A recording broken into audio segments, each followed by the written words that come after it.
First, ensure you are using a Facebook account that has full admin privileges for the page. Only an admin can change the page name. Also, Facebook restricts how often you can change a page's name. You can typically only do it once every 60 days.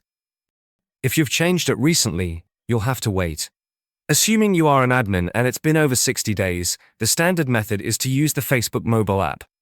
Open the app and make sure you've switched into your page. Tap the three-line menu button, then tap your page's name at the top. Next, tap the gear icon for settings. Go to Page Settings, then tap Page Info. The first option should be Name. Tap Edit next to it.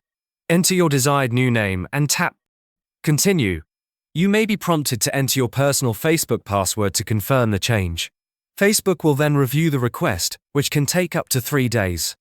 The name change will be pending until approved. If none of these steps work, you may need to report the problem directly to Facebook through their help center, as there could be a platform-wide restriction or bug affecting your specific page.